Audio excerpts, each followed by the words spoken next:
Salutations. Welcome to Said Stevie Live. How's everybody doing this evening?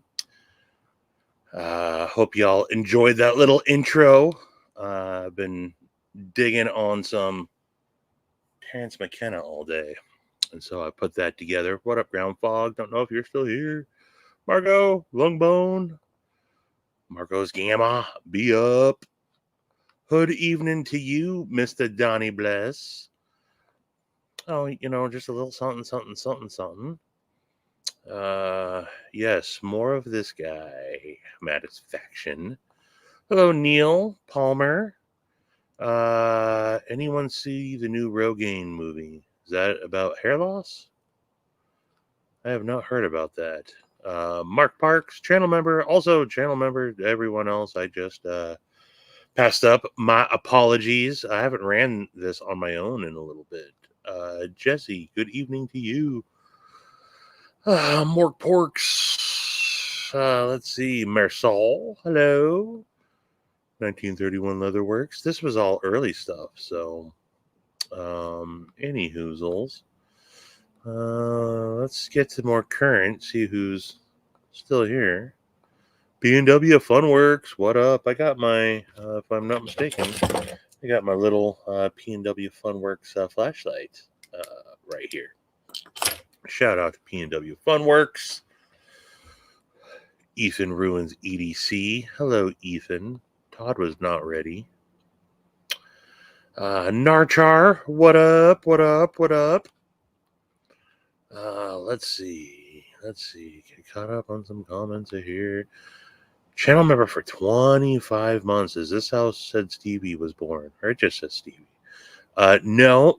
I was birthed vaginally from my mother. It's full of stars. EDC Oz in the house. $20 says that intro is the whole reason Stevie is doing a live. No. Oh, it happens. This was my normal day for many moon, and then I kind of stopped doing them. And since there's no late SKL tonight, I figured what the smell. There's Mr. Fedward Harrison.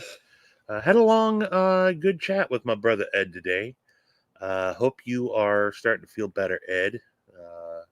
Yeah, shoot, me and Ed, we talked for what, 40 minutes at least. It was a while. So I do not like the way I have things being highlighted here. I think I need to go to minimal.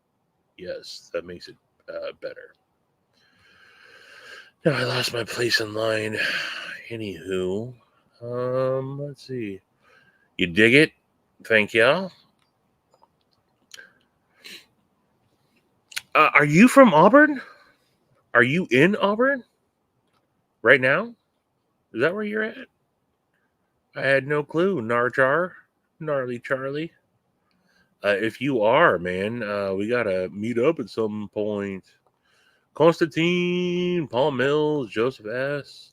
I hope I'm not stepping on Doug and Brian's toes.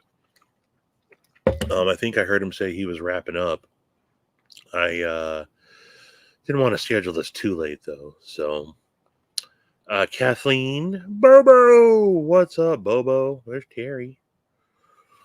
There's Chris. Yeah, there's Brian. And hey, you know what? If you want to come on up, Brian, if you're still, I don't know if you guys are still going. Both y'all are more than happy to come on over here. It did say you caught that. Good eye, Neil. Good eye.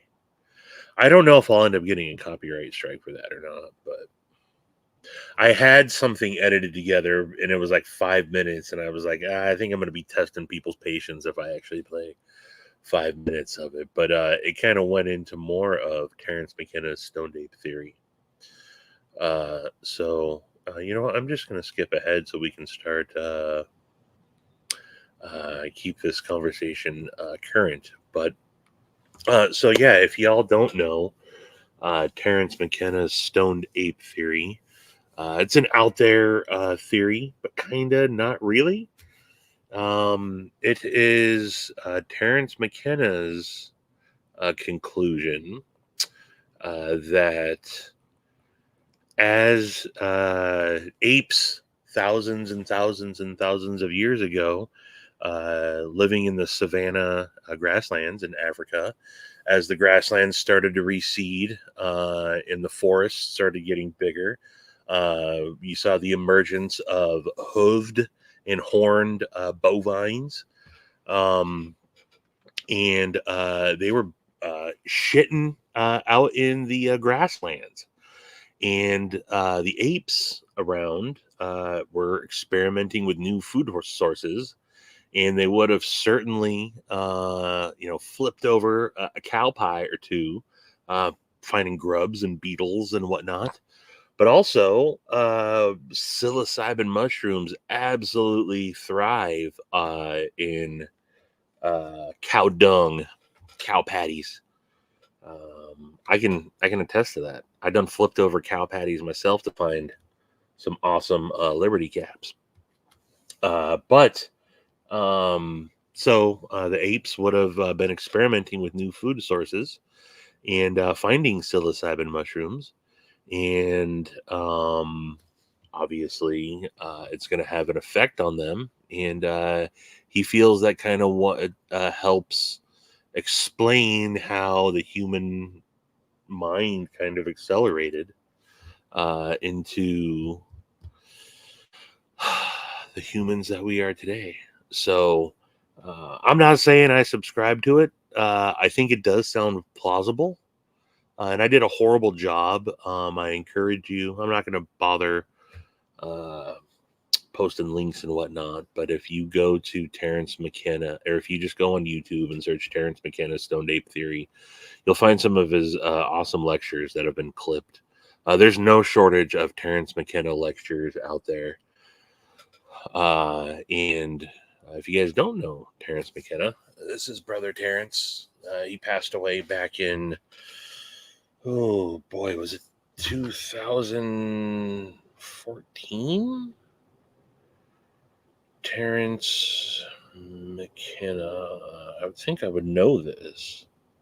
No, 2000. Yeah. Okay. I was going to originally say 2002, and then I said 2014. He passed away in 2000. And he was a psychedelic guru, very awesome human being. And he's someone that I found, I don't know, right around the age of 18, 19.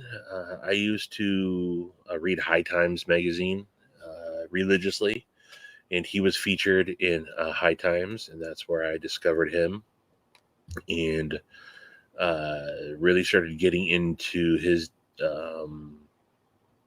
philosophy on things. And a lot of the things that he talks about, a lot of experiences on psilocybin mushrooms. He's the one that, uh, um, coined the term, the hero dose. 5 dried grams in dark silence, is really kind of you're gonna experience a lot when you go that deep. And I went many and many and many and many a times that deep and deeper early on in life, and um, didn't know what I was doing, was just experimenting. And it wasn't until I really uh, started getting into the stuff that Terence McKenna was talking about, did I realize that there was stuff I was learning during those experiences, and my mind was kind of just too young and immature to really understand it. And it sounds like the ramblings of a imbecile, I realize, but if you've experimented yourself, you know what I'm talking about. and it can absolutely, positively be a transitioning experience. Helped me let go of ego and just taught me a lot about myself. You get very introspective. So, yeah. That's my ramblings about brother Terrence McKenna. This is Alex Gray's tribute to Terrence McKenna. This is his Flesh of the Gods painting, which, if you've never seen or heard or read, Terrence McKenna has a book called Food of the Gods, and it's worth reading. You can get it on audiobook as well. And so, if you're ever into that type of stuff, I highly recommend learning more about Terrence McKenna. But, all right, I've been... yeah, drugs can be bad. Drugs is, like saying food,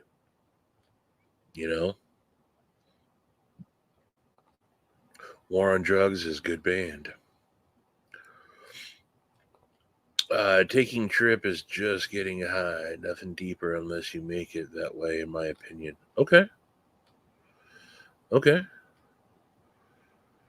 Escaping, we have great minds like, oh man, Gons and Mullen are the OGs and two of my heroes. I'd also put Daewon Song up there. But my favorite, I grew up skating, and my favorite board of all time was a what was Gonz's company? Was it ATM? I think. It was yellow, and it was like Where the Sidewalk Ends by Shel Silverstein, but it was a Gonz board. And then Mutt, Rodney Mullen. It's just awesome. I know how my mind is sober. I am actually terrified of what it... Yeah, then they're not for you. Absolutely not. Oh, wow, you knew that. It's not that I prefer Daewon, but I've just... I was just drawn to Daewon early on. And so... Skagit, you're up north? Man, it's weird not having music on. I gotta find some music, but I don't want it. This doesn't seem fitting to have our normal hour. See, I can't even refer to myself. It's always me and Maddie. Let's see. I gotta find some music to play, and I gotta find it quick because dead air is horrible. What's Danger Snow?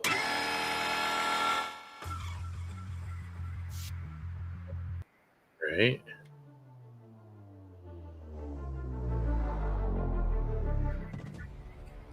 Yeah, I'll put that on. I can barely hear it anyway. Palmer, you shouldn't say such things. Advil is my favorite. Okay. Rodney Mullins was and is the shite. I don't think it was blind. I think it was ATM. Maybe I mean, I would believe you, I guess. I just don't remember it being a blind board yet. Yeah, Rodney Mullen is dope. Oh, well, appreciate it, Neil. I hope to have some. I'm trying to figure out what to do with them again. Mike V is dope. Gershon Mosley is always. Stevie Williams was always one of my favorite too. And then in a very obscure one that a lot of people don't remember, Keith Huffnagel, who rode for Real. Keith Huffnagel was always one of my favorites. Sean Malton. I was a big Real fan.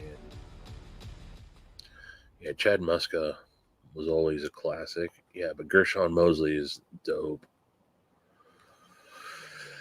Some acid. Yeah, I don't have a big library to choose from. I gotta download some more.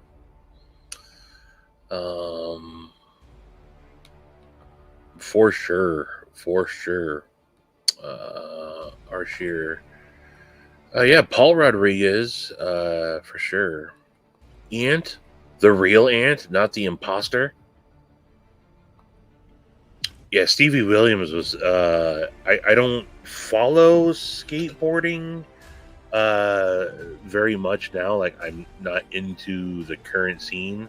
And I don't know how, if he's viewed of one of like the greats, one of the goats. But I definitely. I think he was really coming up in the early to mid '90s when I was in the prime. I'd say like '89 to '97 were like my prime skate years, where I was heavily involved in skateboarding. Then it petered off once I got a girlfriend, a long-term girlfriend, skating. Started to take the back seat. Yeah, Tori Pudwell. I do know that name. One of the current guys. Scott, the weather weird today. Okay. Man, I think I saw PNW Funworks talking about it in somebody's live. Was it Loot? I was lurking in Loot for a little bit, but we've gotten some of the Canadian wildfires drifting down into the Puget Sound here in Washington. And today, although it was pretty warm, we were blanketed in thick smoke. It happens every year.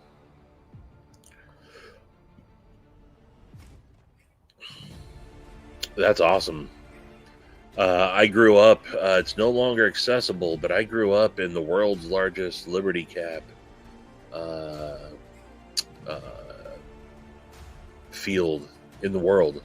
And that's no joke. Growing up, so I had copious amounts, or access to copious amounts. And yeah, we used a lot of them. Brian sent. And look, I don't condone the use for underage kids. I was one, but I don't condone it. Wait till you're a little bit older in life and you got your shit worked out and you got your bills paid and you don't have a lot going on in your life. Then go out into the woods with some friends that you can trust. And then maybe experiment.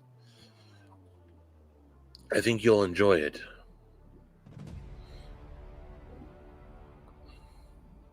Tawny Hawk.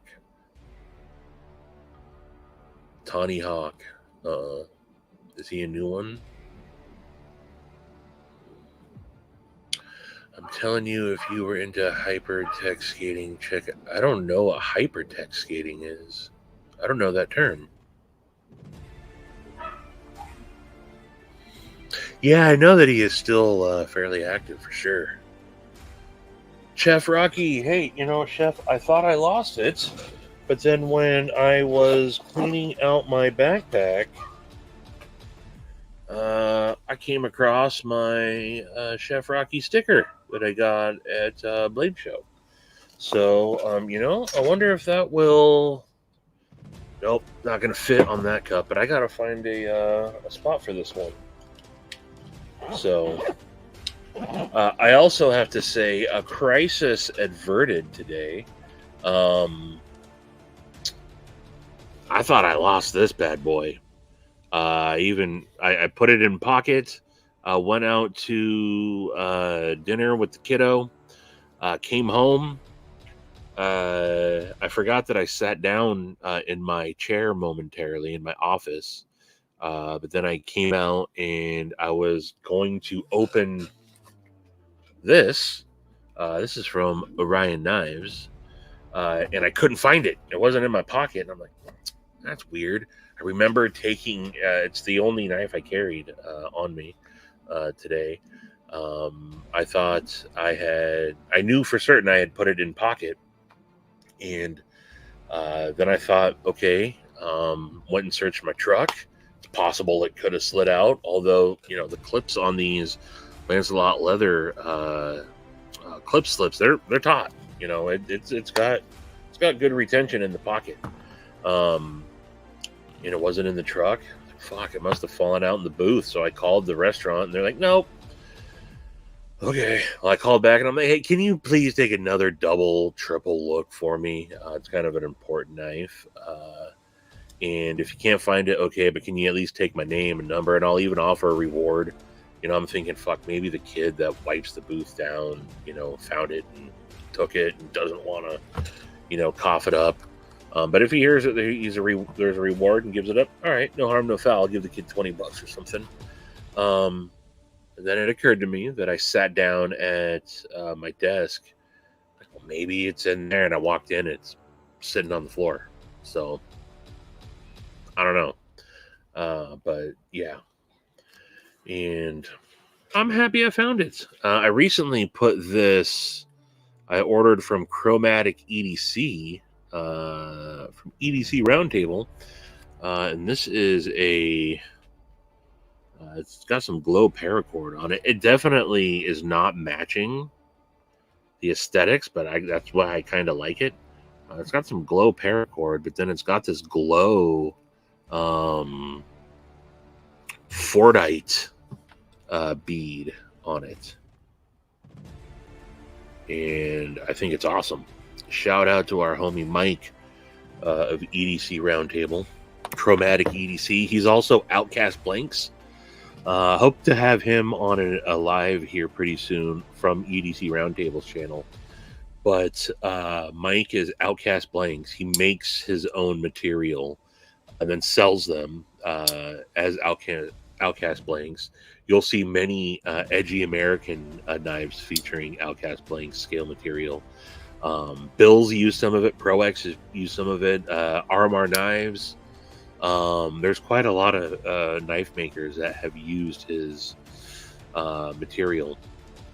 But then when he makes stuff on his own as well, sells his Chromatic EDC on EDC Roundtable. So shout out to Chromatic EDC and shout out to Lancelot Leather. I love this slip. So glad. And this is a replacement. The original one that I got eaten by Ella. And Joe had to make me a new one. So, but Keith even, I don't know who told him. It was either Maddie or Joe. But Keith even reached out and he's like, tell me it isn't true. But yeah, and Ethan just put a nice edge on this as well. AEBL. God, I forget the scales. It'll come to me, but I forget. But this has been my most used, most carried knife in the last year since I got it. It's been about a year. This is in pocket. The only time it wasn't in pocket, and then it still was because my Bradford Guardian 3 sheath or clip slip fits this as well. They're the exact same profile. But I carry this and use this more often than my folders. So, yeah. Anywho, let's see who else has shown up. There's Archer. Hey, Scotty N. Scotty. Did I not say hi to Cheeto? I think I said hi to Cheeto. I'm blanketed in thick smoke currently. Smoking a pancake. 25 months. Damn. I didn't give Maddie his channel number. Salute. What kind of a friend I am. But Scott, let's see what we can cook up for you here. How about this one says I am. Ooh. Yeah. If you guys were around last night for Late Night with Said Faction, I played a little bit of rambling outtakes.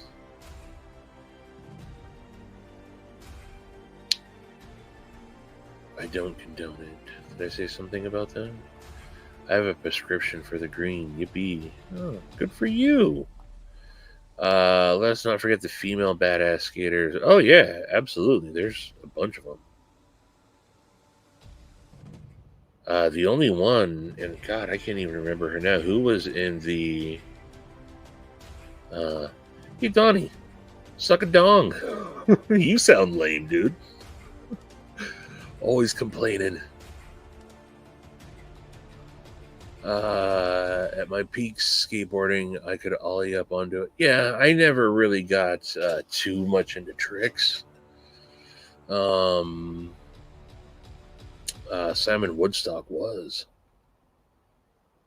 I mean, I never got like much into like flip tricks or anything, but I could ollie and backsides. I could never really get the front sides down, but I could get some good backside 180s down, some good nose slides, some good tail slides, a couple 50-50s in here.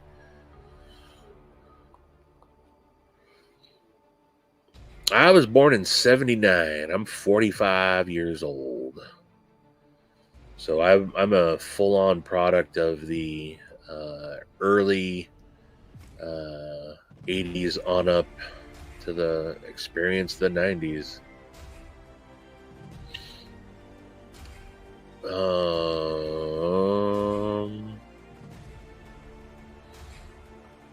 You know, I attempted to drop into a vert ramp several times and was unsuccessful. It took me a long time to get over my fear of dropping in just like a quarter pipe.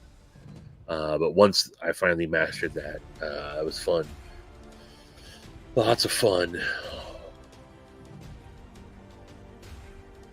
That's why I should carry a sling blade. I like to carry, I mean, yes, but I like having a knife in my pocket. Hey, Troy. Tree stabbing Troy. Super Nintendo Chalmers. Chalmers? Super Nintendo Chalmers. Man, this can't be a coincidence, but I went to school with a Amber Chalmers. And she said she had a cousin, I think, that went by Super Nintendo. I don't know. It seems kind of coincidental, but I don't. You know, did you are you related to a Amber Chalmers by chance? There, Super Nintendo. Let's see here. Hey, Cheeto, check them Johnny's after that one. Member for 15 months. Let's give you the kazoo. Solid. This updates all the time, so I never really get to know him. But kazoo's a solid one. Hey! Welcome to the stage, Brian F. What up? Mitten State EDC in the house. Yeah, that was interesting. Yeah? I had multiple devices needed to get that login.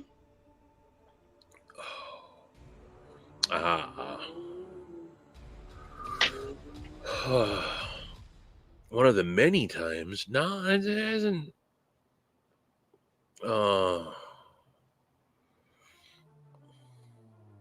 That's pretty boring because I don't condone the children that are minds are still developing, and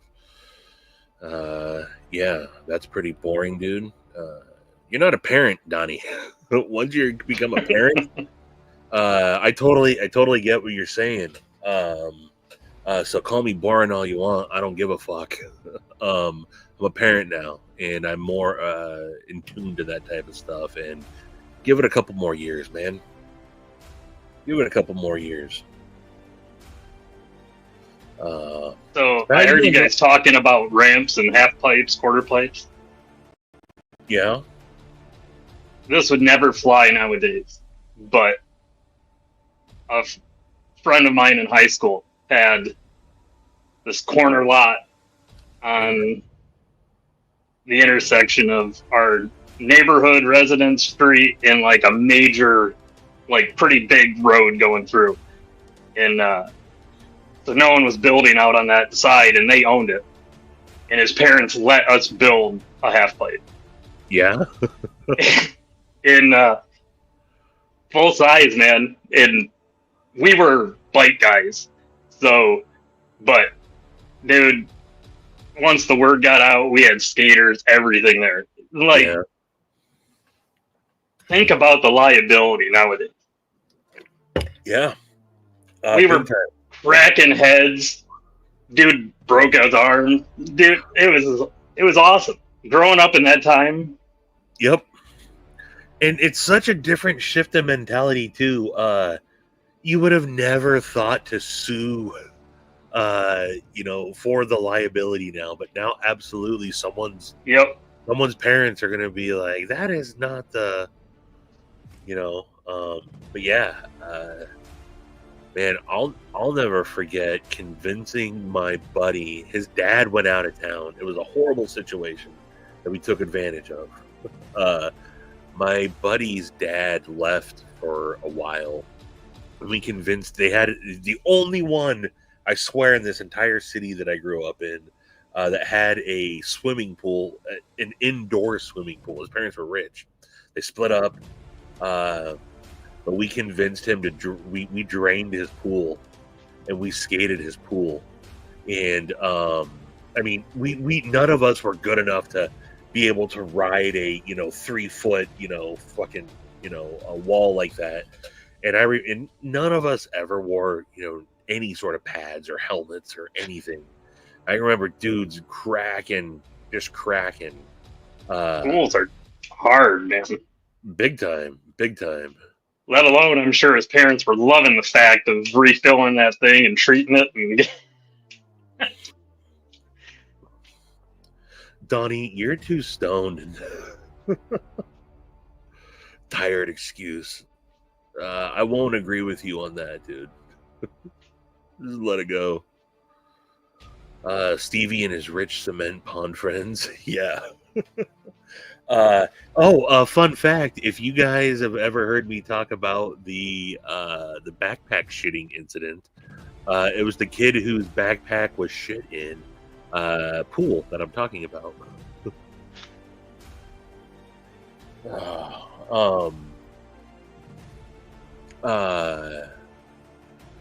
But yeah, growing up skateboarding was, that's basically all I did as a kid, man. I fell in love with it after watching. I mean, there was kids that did it that and I always had a skateboard. I remember I got a Volterra skateboard, which is like the Kmart brand, when I was a kid, and always rode that around. But once I saw Gleaming the Cube as a kid, with Christian Slater and all the other skaters that were in it, I absolutely wanted to get into skateboarding. I didn't know anyone really. I didn't have any friends. I just started, just got on a board and started riding. And it wasn't until I moved in high school that I found, that my brothers in skateboarding up here, and yeah, we had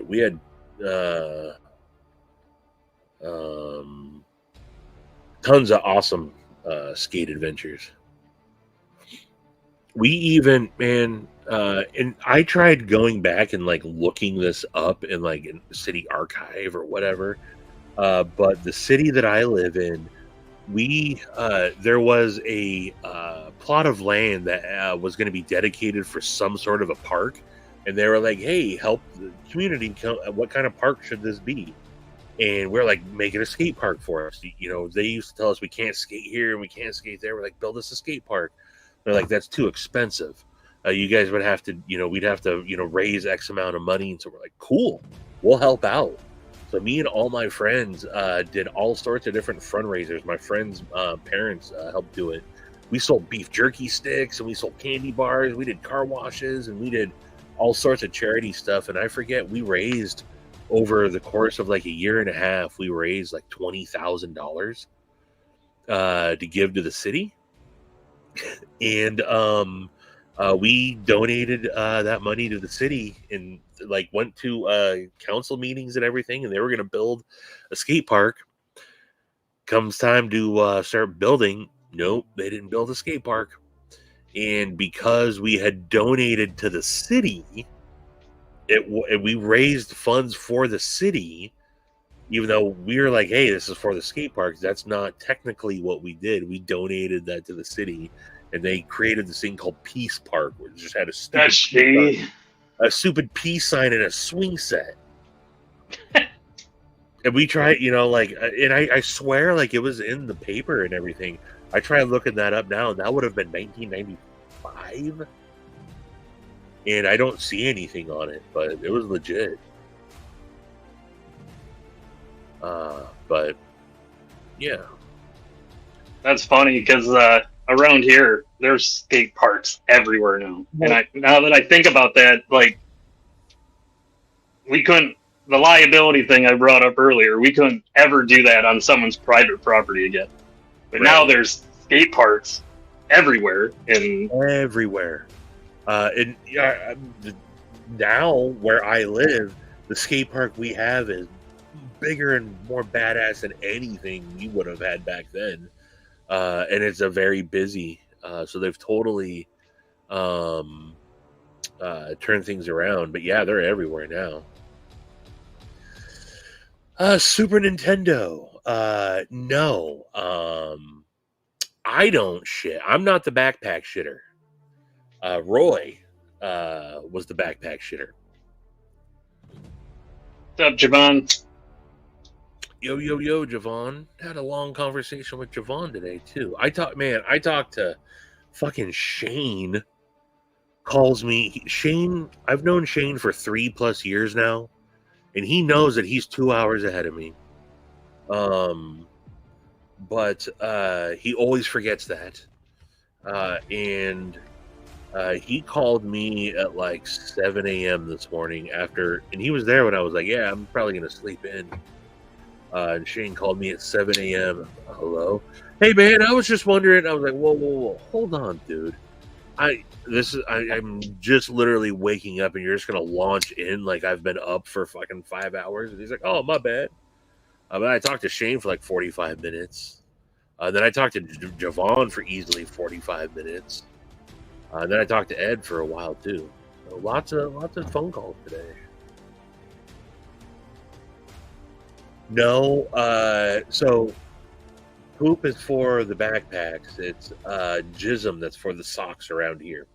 There's a lot to catch you up on, Super Nintendo. Yeah, it's a whole lots to catch you up on.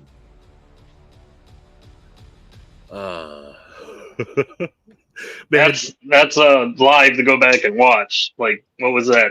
2 weeks ago? 3 weeks ago now? 3 weeks ago.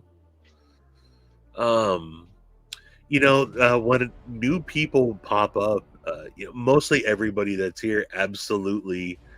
When I talk about the backpack shooting incident, they know, they've heard it 1,000 times. If I talk about, the soggy socks, people know what's up. To someone that's just popping in, they're like, what the F is this place? Oh, Rusty stock community. That's great. Awesome. Daddy, where was my call? You wanted to be piss you off? But I was never much of a skater. I dabbled in it, but for some reason I was too chicken shit to do stuff on a skateboard. But on a bike, now. I transitioned from riding a BMX to skateboarding. I wasn't BMX. I was freestyle. I was going on the quarter pipe and on the ramp and oh shit, yeah, street riding. Yeah. I didn't mind that. I always had confidence on a bike. I'm the youngest of 5 boys, and I'm like a big oops. So I came like 8 years later. Yeah. So I grew up as the guinea pig, and we lived on a cul-de-sac, and it was on a hill. So a dead-end cul-de-sac down a hill, and there was a pretty big cross street, and then there was a giant hill. And my brothers used to send me as far up that hill as they could, and they'd watch the streets to make sure no cars were coming. And they'd set up a ramp, and I would just fly as fast as I freaking could, hit that thing, and they'd drive nails into the blacktop so that they were seeing how far I could go. And I didn't know any better. I mean, my parents were both working. We were all so the funny thing is it didn't dawn on me to be afraid. Yeah. And it finally got to the point we built a ramp. This thing was probably 4 feet long, and at the highest point it was probably 3.5 feet off the ground. And I'm hauling, down these roads. And I was getting out there pretty far. And one of them I was like, yeah, I'm done. And one of my brother's friends, the pastor's son even, he's like, you're a pussy. And it's one thing for my brothers to mess with me, but my brothers are like, what'd you say? And they're like, oh, he's being a pussy. He can do it. And I'm like, and they're like, well, you do it, man. And that's pretty much when I realized the shit I should have been afraid of, because the way he biffed it, holy shit, that dude, skin off his face, down his side, arms, everything, just road rashed it to hell. And he didn't go half as far as I did, so that was a pretty proud moment. Oh, man, I've told this before too, but my buddies called me Stevel Knievel. I was the kid that would always, all the rickety jumps that we built, like, let's try to jump the ditch, or just, so many rickety jumps. I'd be the one, yep, I'll try it. Or, hey, so we had this, we called it Kmart Hill, because it was behind the Kmart. There was this big, huge hill in our town. And I was gonna ride the hill without. I took the chain. They dared me to take the chain off and ride the hill. And for what I was doing it, but for whatever reason, I was still like pedaling with it, like super fast. The one, and you guys know what happens when your fucking shoelace comes untied and you're riding a fucking bike. All of a sudden, you just fucking bind up. And dude, I was towards the bottom of the fucking Kmart Hill. Just had my pedal pushers on, like no shirt or nothing. I ate shit so hard, and we had the kind of we lived in the poor town to where when they would pave, it's when they would just throw down like road tar, the gravel on blacktop. Yeah, and so that's the kind of road that I was on. All the roads in my neighborhood growing up were like that. So especially like in the summertime, when everything heats up, and I was picking gravel out of, like, I lost like all the skin on my right side, picking gravel out of myself. But we used to have a theater by where I grew up. It was the largest in North America, called Studio 28. Had 28 theaters in that bitch. And me and my buddies, we could get the, probably 5 miles it was there in about 15 minutes, cutting through all these back trails and stuff. And we'd be moving pretty good. Well, middle of the summer, one day we decide we want to go see a movie. We don't have much time, so we're going. And instead of riding our bikes, we end up taking... his parents had like racing 10 speeds, so we could book a little faster. And they had just redone a road like that, and we're flying. And a battery pack off of one of the, like, those cones, like, what are they? Yeah. It almost looks like a workhorse, but they have the light. They used to have the light on it, and they had these giant battery packs on it. Right. One of those had fallen off and it was in the middle of the road. You couldn't see it till it was too late. Hit that thing going on that 10 speed. Oh my God. I wanted to die. My face was just gravel in my lip. Over the handlebars? Yeah, it racked the nuts, everything. It was horrible. It was probably one of the worst. Dude, and that was just riding straight down the road, hitting that battery, ass over end. The old school 10 speeds, especially, were the worst nutcrackers of all time. Yeah, with that weird handlebar, because as I was flipping, the bike was rolling with me because it was wrapped up in my legs. Yeah, man. They don't make. I mean, I'm sure they do, but that's not the type of bikes you see anymore. I know exactly. Super thin wheels, just a super thin frame with the little paddle shifters. You basically got to get down like this to ride the damn thing. Right. Happy birthday, B&A, by the way. I thought it was, whose birthday was it yesterday? You got a paper cut at work once, Maddie? Oh, how did you ever recover? Life is too short to be stuck in traffic. Automobiles are the death of fitness. Yeah. Try getting hit by a car while riding I'm guessing 10 speed. That was a bit. I don't want to try that.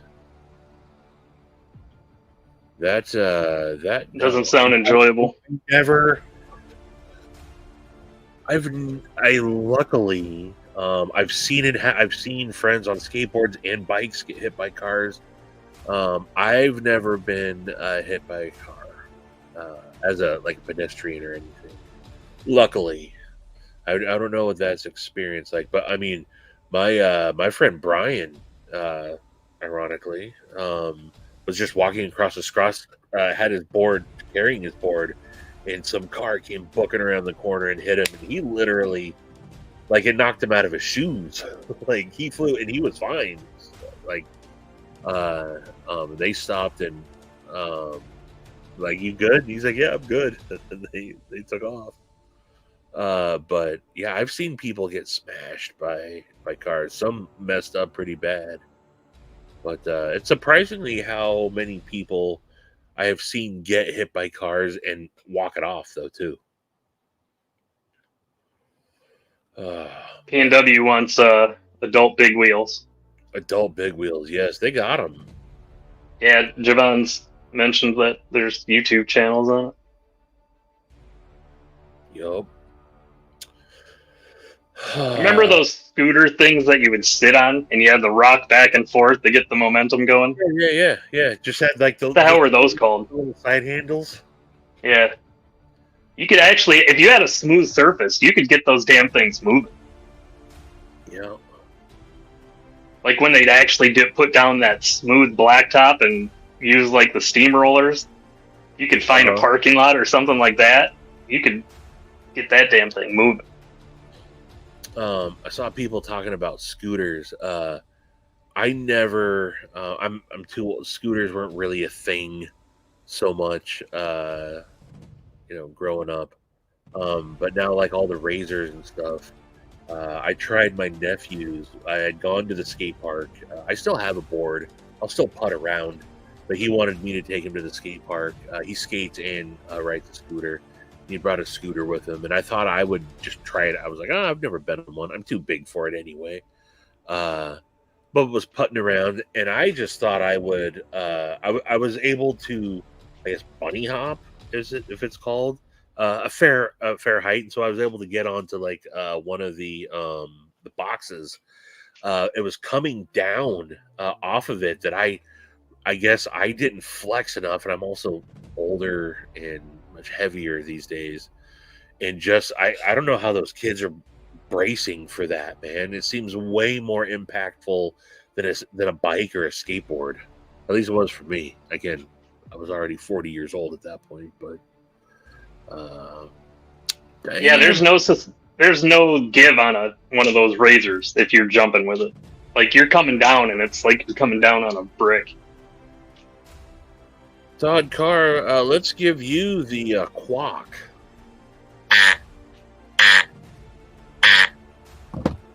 10-speed bikes in Montreal coming down on one of the bridges, hit a curb wrong, tire folded in two. I'm not surprised by that. And bike stopped dead. I tumbled for 50 feet at least. Ugh.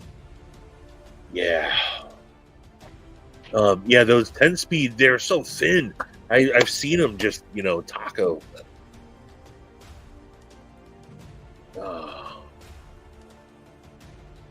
I'm decrepit. I have so many messed times I got hurt with my bike involved, because that's what I wasn't a skater, but that my bike. One of the times we were going to the movies, we would cut one of the paths would cut through the woods, and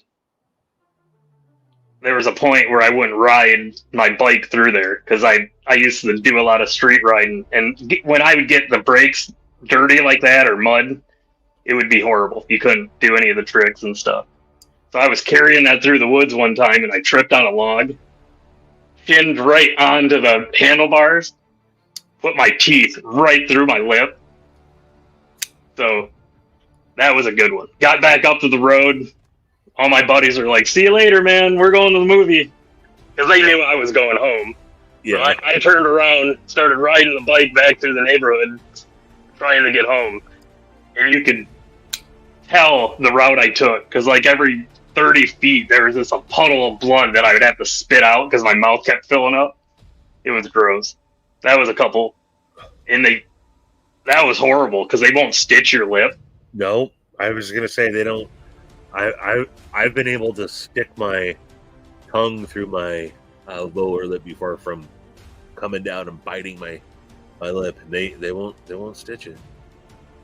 Yeah, so at that point my teeth were really messed up, and when I came down it went right through here. I've got a scar. It almost looks like a V from where it chopped through. So just had to sit there with ice and different gauze forever till it finally started.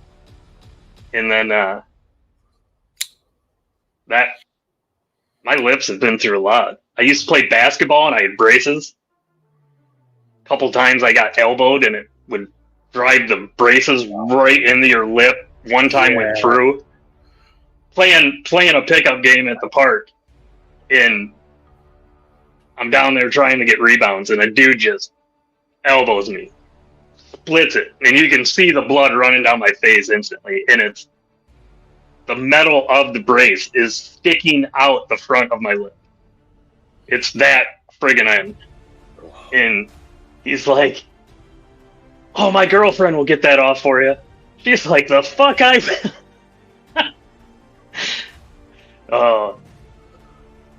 Then they all started, they were yelling at me because I got blood on the basketball court. Huh. That was the kind of park I played at.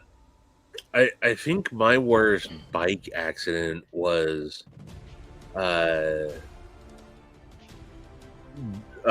dirt. When they were building a new development, they had all sorts of dirt delivered, and my friend's dad took his tractor on one of the weekends and made us a dirt jumps on where they were developing the land, and it was a little too gnarly. And I was riding a red line at the time. It had the bear claw pedals on it, that have they're spiky and grippy. Oh yeah, those things will tear your shin. Oh dude. So I went off the jump and I landed on the flat. I overshot it, landed on the flat, and came down, and of course was wearing shorts. And it literally, I still have you can kind of tell. Ripped up your shins and gnarted yourself at the same time. And chinned it, and I split the bottom of my chin open. And when I finally crashed, I had a grip that had been pushed the end. Oh, so the steel's sticking out. Yep. So and I had a big round, like it didn't like perforate my skin by any means. Probably bruised the shit out of you, dude. It's the worst wreck I ever took. But yes, like literally, like it filleted my shins, man. And yes, gnarred up, Weezer. Yo, the Weezer. But yeah, man. I don't hear about kids having crazy stories like that anymore, man. I don't think. I mean, it's got to happen still. I can't say it's. There's no way it's gone away completely, but I don't hear. I think there's starting to be a bit of a resurgence of it. Well, I've talked about that for a little bit too. You're finally starting for the longest time, and especially like going into the pandemic and stuff. But you just wouldn't see groups of kids like walking around. Like we walked everywhere, and there'd be 4 or 5 of us, and just kids, at every park around. You just didn't see that for so long, and you are starting to see it a little bit more. I saw in the back part of my neighborhood, which is more a little bit more country. And like they don't have street lights or anything on that back part of the neighborhood. I live in one of the older neighborhoods around, and I'd gone on one of my walks, and there was a series of like 4 or 5 bashed mailboxes. And although this is totally different, this isn't kids getting wrecking; it's more of kids out and about.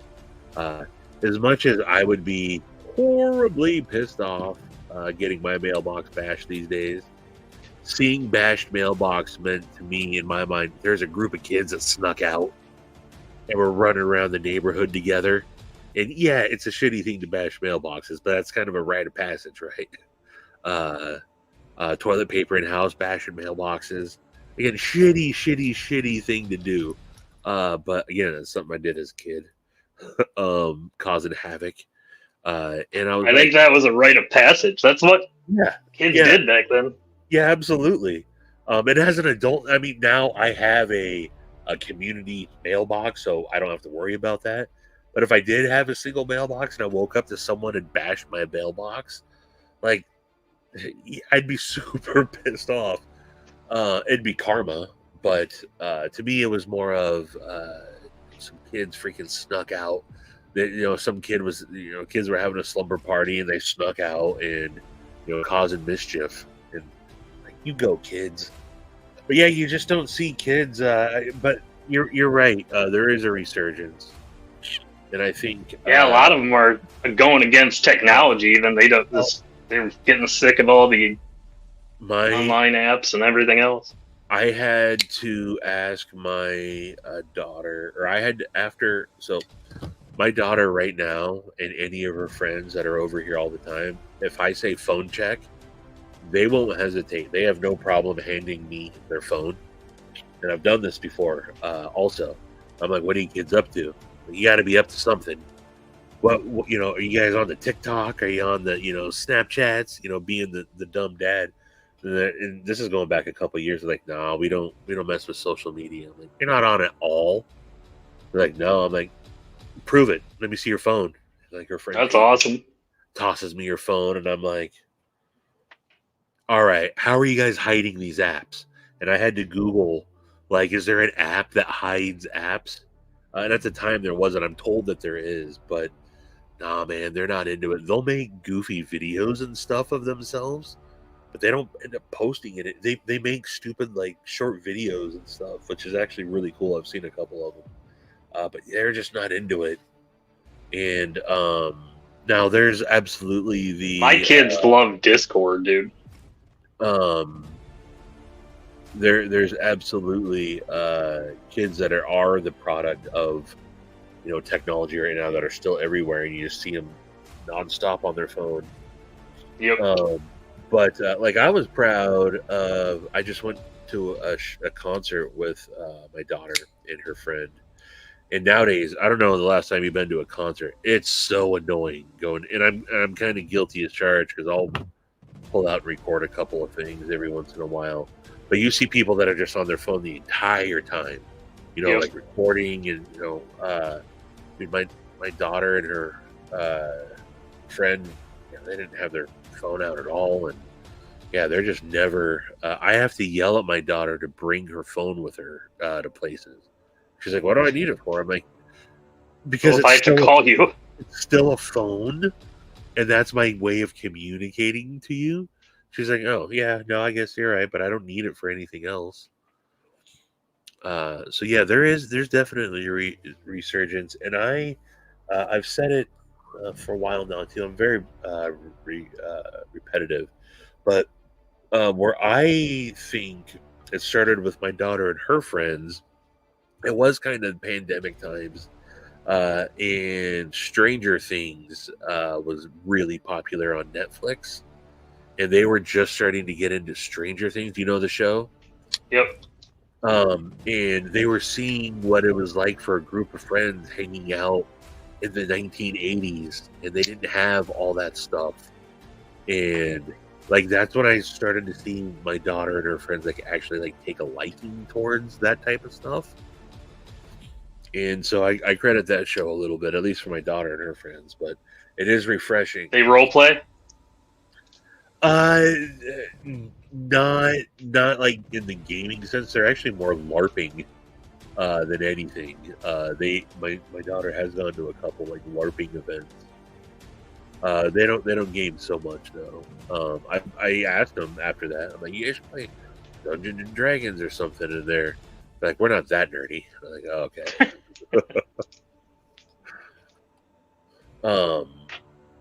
Dude, I'm back in the day when we were playing. We were getting stuff that we were satanic.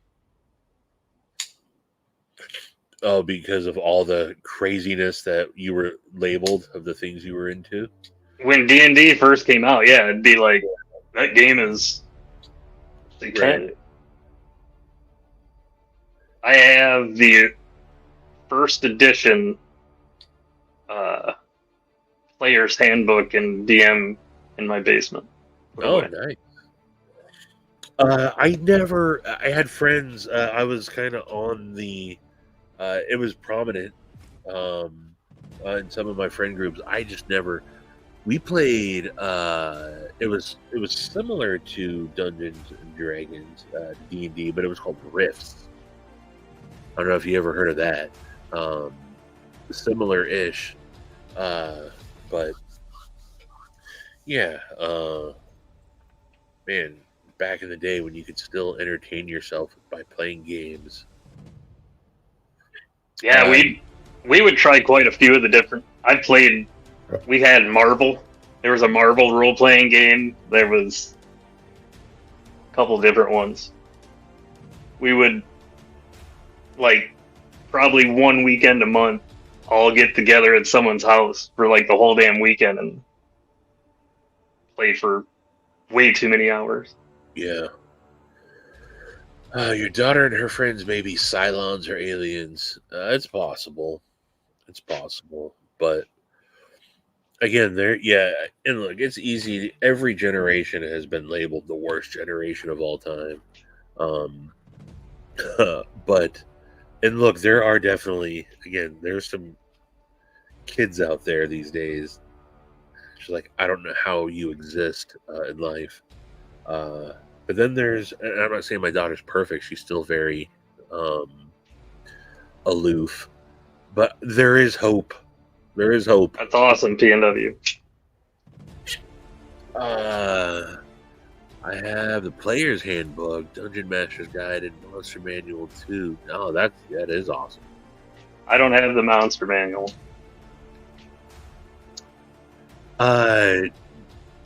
Gnarly Charlie, Faces of Death. I could never. The first time that popped up, I forget the one that the one that we saw or that they played. It was like of someone getting electrocution, being put to death. And I tapped out. I was instantly, and I got made fun of and everything. It's like, I can't watch this stuff, man. I was a pussy when it came to all that. Like, I couldn't. When that stuff came on, I was like, nope, not doing it. I have a horrible. It's actually been good for me. It's kept me away from a lot of stuff, but things get permanently burned into my mind's eye, and I hate images of shit that's why I think Gary's foot. I can close my eyes and just see his foot right now. That's why I don't like seeing certain things. Yummy. And I'm sure that happens with everybody. To me, it seems to be just way more prominent, and I obsess over that type of shit. And so, I would never. But yes, it absolutely. Faces of Death was absolutely a thing. I don't even. And I've heard stuff that like, oh, that stuff wasn't actually real, and that I don't know, but did someone say it? Did I see someone say the monkey brain? Yes, that was one of them. Yeah, the fact, yeah, all that type of stuff, man. There's a ton of different D&D type games, but in the 90s, yep. Robotech, Battletech was a big one. The vampire one was pretty big. Yep. Dracula. Yeah. Yep. Wasn't it like called Nosferatu or something though? I don't think they actually used the name Dracula. No, maybe it was. I don't quite remember. Yeah, it's a good segue. If you guys haven't seen Matisfaction's newest video or saw my video from a couple weeks ago, Terry's knife that's he's got going around right now, his concept design that they picked up, that's called the Orlok, which is that's Count Orlok was Nosferatu. It's gonna be a dope knife. If you guys haven't seen it, definitely check that out. Have you, Gary? Have you seen the first ever picture of it after? What? What did He's asking you if he saw the picture right after his surgery of his foot. Oh, yes. Thanks for reminding me. That's the only gnarly one to him. And then Crispy is another one. Much love, brother Crispy. But Crispy will send you like. So I'm horrible. There might be 2-3 days where I go before I actually check my text messages. And Crispy, again, love him. He can really photobomb you in the text messages, and it'll be knife pics. It'll be all his different weed pics, and then in the middle of them, as you're scrolling through them, boom, foot pic. And I'm like, what are you doing, Crispy? Like, why are you foot bombing me, man? Spencer, hello. Party boobs is Nosferatu. That's true. I've been trying to do that. It doesn't seem to work out for me, but I'm not good at spelling, so I didn't want to say anything. Not everyone. Not everyone. I don't know what those are. Oh, are they socks? The bacon? Oh, is it bacon? Okay, I don't know. Looks like bacon. I was talking to Javon today, and he randomly just talking to Javon is all like you see him on his live stream, and he even says he's like, "I'm sorry, man, my brain's all over the place."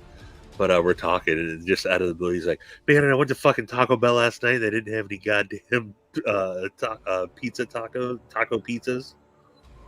He's like, "Anyway, sorry." It just clearly went right back. Looks like you missed out on the Ghosty short shirt. Steve, clearly you don't check your messages. You'll have to wait till after West now if you want to score a ghost. Oh, okay. Did you text me? I had texted you and you didn't get back to me. You didn't say anything. It's all good, but I didn't see that you... Let's just verify if this is true, Donnie. Oh shit, Papa Rhino. Oops. Did you play any of the big board games that would take like for friggin' ever to? Oh, there's a to play, and half the time it would ruin friendships, or at least for a few days. I'm trying to think. No, not really. I mean, I don't even remember what. We had some very wicked Monopoly games, I will say, growing up. A couple of life games that I think would get fairly intense. What was the other one? God. Risk. Yes, Risk. And then yes, Risk for sure. Axis and Allies. Access and Ally. Okay, yes. Thing is, with Axis and Allies, once you learned a certain pattern with the allies, you could pretty much win guaranteed. As long as you kept the certain locations and played it smart, you were going to win. I think the biggest fight I ever got into with like a friend over any sort of a game was with my friend Grady over RBI Baseball. Remember RBI Baseball for just Super Nintendo? Yeah. Or just the regular NES. And we would always play All-Star NL versus a National League versus American League.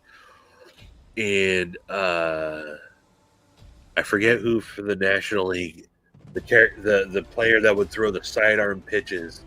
Dude, he would always be that pitcher, and he would just he would ace. Was it Maddox? It might have been Maddox. Whoever threw the sidearm. Well, he was so damn good in that game too. Like, right. But I remember I had like scored a. God, it's crazy that I can actually remember this. He must have been 8 or 9 years old. But I had gotten a bunch of runs up on him, and then he came back and then just like struck me out like, I don't know, 12 batters in a row, and it pissed me off so bad. I remember chucking my remote at him and hitting him, and then he coming at me, and then before you know it, we're literally just rolling around the, you were probably pissed because he just kept throwing the same fucking pitch and you couldn't hit it. Yep.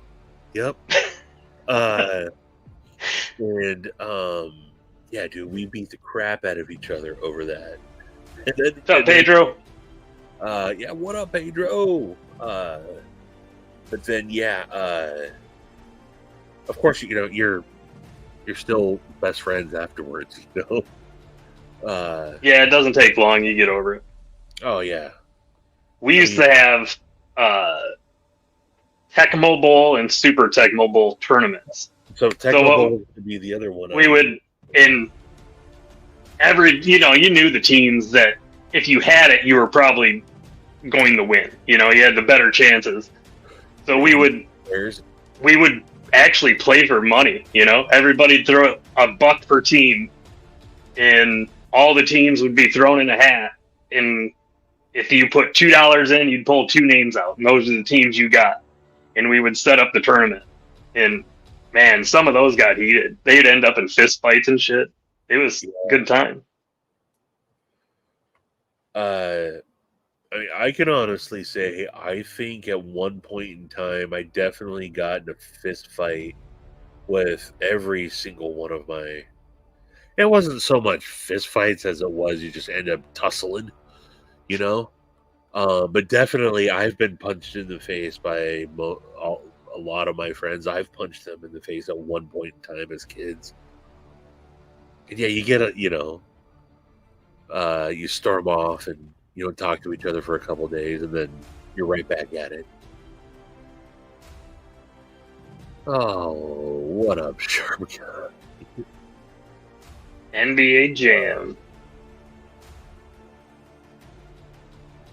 He's heating up. Yeah, that was the 2-on-2 one, right? I think so. Yeah. That game was awesome.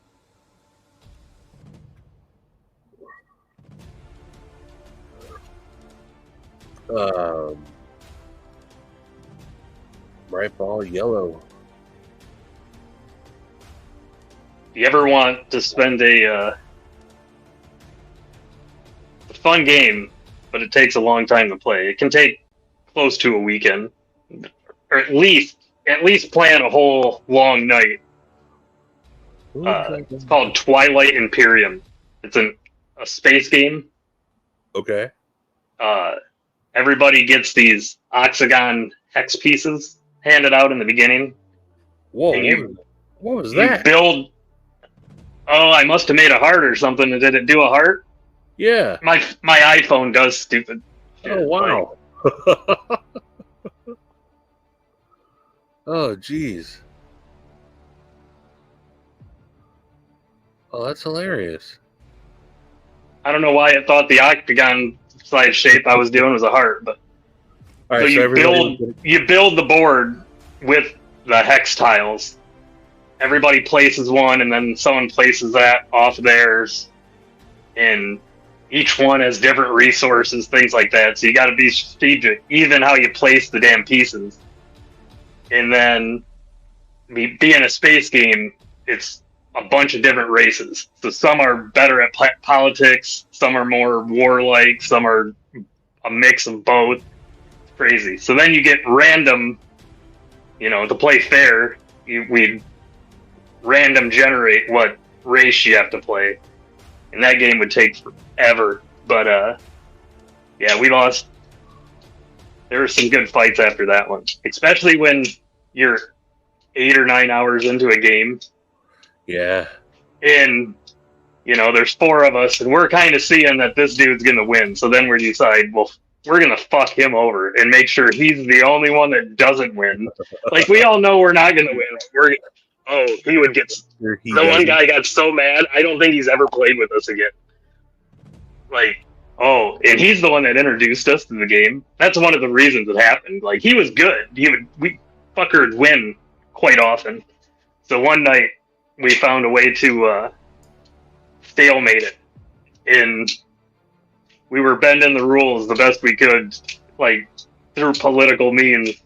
And he was so pissed. He was so pissed. He's like, you fuckers wouldn't vote like that. It's not in your best interest.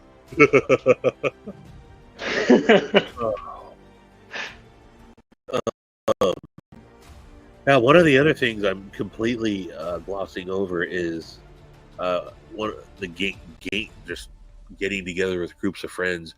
We would have epic hide and seeks. We had awesome. It's all been developed now, but just a little bit north of me was the most awesome woods that I live in the town I grew up in, and the woods that we had out there was called Lost Woods, and we would have epic, everyone would bring their mag lights. Mag lights is basically all we carried back then, and glow sticks and everything, and you'd always buddy up, and there would be sometimes, I don't know, 12 of us that would go out there at night and have epic hide and seeks. Or when the developments around here started popping up, we would play hide and seek in all the new houses being built and everything. We would have epic hide and seek. We did that, but we usually either did kick the can or capture the flag. Yeah. Both of those too. I kick the can for sure. Capture the flag was fun, man. Like, you got to get in the enemy territory without getting caught. Keep people back. You have to have people guarding your flag. That was We were pretty strategic at that. Yeah, man. The outdoorsy games like that were always. Hello, what you doing? Oh man, my freaking dog earlier. The missus decided to pull a bunch of the dead flowers out of our flower boxes, uprooted them, still had kind of the root balls in them, and just kind of tossed them into the yard. She knows I'm doing yard work, and tomorrow I'll pick them up, throw in the recycle bin. My dog decided to grab them and bring them inside, root balls and everything. and we got stupid white carpet in our little living room area here. And I, like an idiot, well, I got to vacuum this up. And I took the vacuum across it and had the vacuum sit a little bit too low. And I just fucking whipped dirt all. So now I got to fucking clean the carpets tomorrow. I think she's out here bringing more. I think I missed one. I think I saw her just sneak back in with one. The first house we bought was like a single ladies house, but it was perfect where we wanted, the school district we wanted for the kids. We bought it, didn't even think about it. White carpet through that whole house. Dude, I had 3 dogs and 3 kids. That carpet looked like friggin' shit.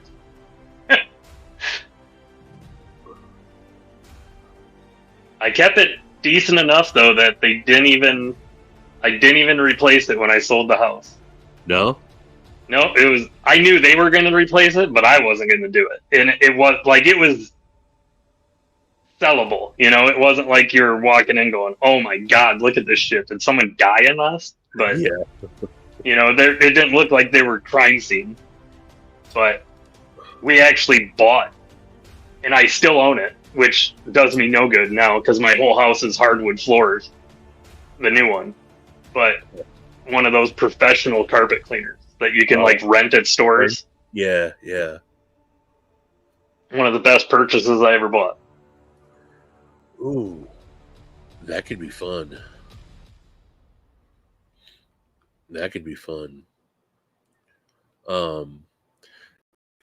God, just thinking. I've told a bunch of us out there breaking our knees and pulling hamstrings trying to vacate the can. I want to see bottle rocket wars for fun. Oh, dude. We would get if you guys knew what Saturn missiles were. Oh yeah. There was 1,000 different names for them, but just the little red plastic fucking shells that come to like 50 in a little box. We would have Saturn missile wars, dude. And my mom's boyfriend was a welder, and I would go snag his welding gloves, and I'd be able to chase people longer because I could hold on to them better. And yeah, man, Roman candles, and I've definitely caught. I've caught many a bottle rocket in the face. How about BB gun, pellet gun wars? I was just literally about to say we had BB gun wars, man. I've picked BBs and pellets out of my skin before. Yeah, we started off with like the little. Everybody would just have that one pump Red Ryder, which is nothing. You could have sweatshirts and stuff on. Yep. Wear safety glasses, make sure just in case. And typically the distances, you were good. It barely even, Then it started to get into the Crossman 10 pumps. Yep. And we'd have rules, but people would get mad and you'd be like, motherfucker, you pumped it up. No, I didn't. Yes, you did. And then you're shooting back at 8 pumps instead of the 5 that we're not supposed to go over. That shit was fun. And then CO2 got introduced, and then it just became way too dangerous. I say safety glasses, Donnie, but they were usually ski goggles or something. But got BB to the eye, man. You think it's funny until you get one. My buddy absolutely took one to the eye, man, and had to go in. Yeah, man, it's funny all the stupid shit that we did as kids that were absolutely better for it as well. The mosquitoes are starting to creep out. We got mosquitoes around here this year worse than we have in a long time. It hasn't been too bad in Michigan this year, which sucks because I'm an exterminator. So yeah, but we just had some confirmed cases of equine encephalitis, which isn't good, but I'll probably start getting spike in calls for that. Yeah. I don't know why people don't do it. I mean, I hate those little bastards.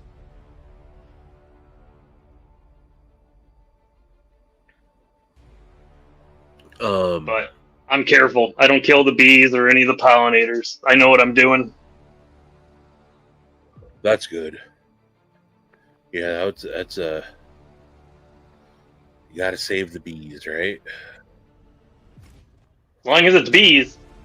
Right. Hornets, yellow jackets. No, they're cunts. They deserve to die. They're done. Both sides. If I get called and it's a bee, I'll call a keeper or something, and they'll usually come get it for free. But if it's hornets or anything like that, they're usually dead in about 10 minutes. I'm allergic to those bastards, so kind of take it personal. Yeah, my mom is allergic to bees, and I've had to stick her with the EpiPen before. I carry one, but I usually don't need it. If I get stung, it's probably not working. Like, it's someone's mowing a lawn nearby and they pissed off a bee and I'm walking by or something like that. It's pretty easy to take out a nest if you know what you're doing without getting stung. Sunlight's the big thing. Never be silhouetted. Yeah. That's is that really? I've never heard that. The sun's behind you in any direction, they can see you 100%. Okay. And you're done. So if I'm coming up to a nest on a house, I'll usually stick against the house, come in from it. Half the time I'll stand right next to the damn thing if I'm in the shade and put a can up in there, kill the guards, because they have sentries watching. And once you take them out, you know, you'll have a few stragglers coming in, but they're not on defense. They're coming to go in. And that chemical I put in the hole is a contact killer, so it'll kill them going in. Any of the ones trying to come out are done. And then I'll usually dust the nest. I have a ball duster, put it into the center. Okay. And then they're done. If people want it and they're willing to pay for it, I'll keep the nest without damaging or using any pesticides. Yeah. Vacuum it out, suck all the bees out, take it down if they want to keep it. That's one thing around here. Surprisingly, we didn't get any big wasp nests around here this year. We also, and I don't know why, because we didn't do anything to prevent it, tent caterpillars were really bad for a while in our apple trees. We haven't gotten any tent caterpillars this year. Those go in cycles. Yeah, okay. So we had those horrible 2 years ago, and it was still pretty bad last year, and then this year you wouldn't even know it. Yeah. Yeah. Kind of like the thing in Chicago this year with the cicadas. Yeah. So that every year the cicadas almost, like, but there's different years that coincide, like, in both batches were happening at the same time, and I don't know, it's weird. It was a massive. Those things are nasty. Ed, are you still working? He's gonna get mad at me chuckling at him. One of the funniest things at Blade Show this year is the last night we're all out. Everybody's there. I think Donnie was even there for this. Donnie and Ernie. The cicadas were loud as shit, and you'd forget about them sometimes, but they'd just be in the background. And then they'd come and they'd go, and they'd come and they'd go. And Ed's like, them frogs are loud. We're like, Ed, those aren't frogs. He's like, the fuck they ain't. He's like, those are frogs. He's like, I know frogs. And we're like, No, that's definitely the cicadas. And he's like he started standing his ground. He's like, "F you guys, those are frogs." And it just we went on forever. And then finally he's like, There are tree frogs that sound like cicadas, but these were absolutely cicadas though. he finally conceded. He's like, "All right, motherfuckers, those probably are cicadas." But this went on. I mean, everyone was 3 sheets basically. And Ed just doubling down on his "those are frogs" was hilarious.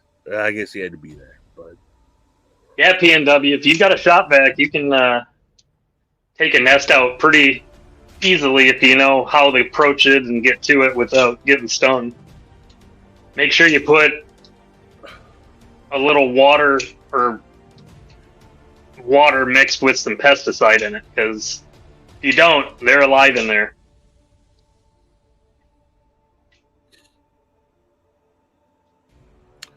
10 mosquito bites, no hospital trip, but I swell up all over. 1 bee sting, straight dang.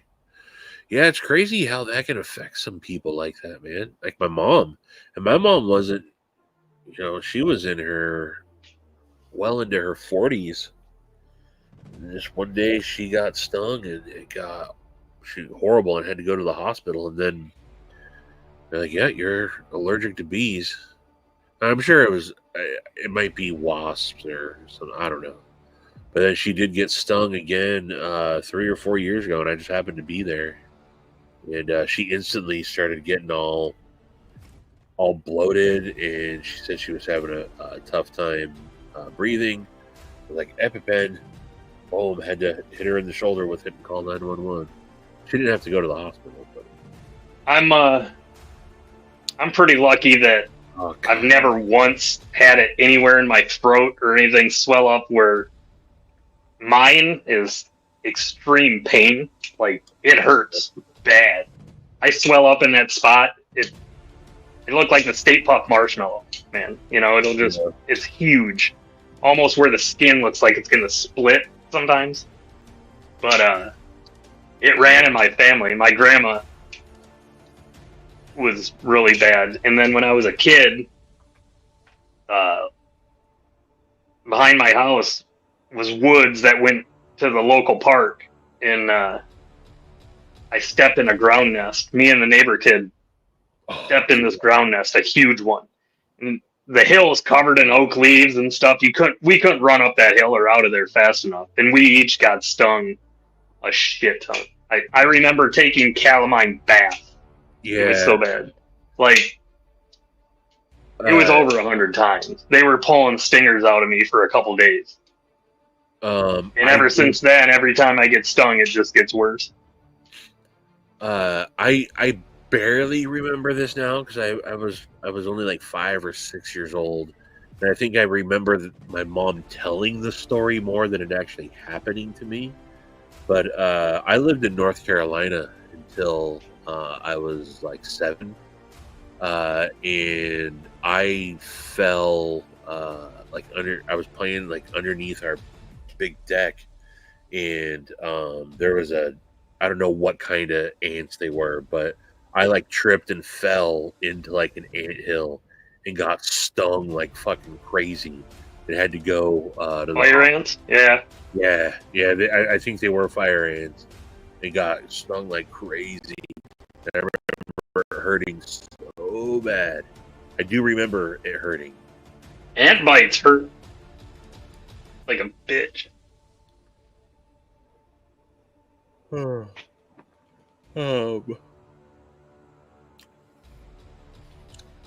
Kyle with the freaking My Girl reference. Where are his glasses? He needs his glasses. Poor Thomas.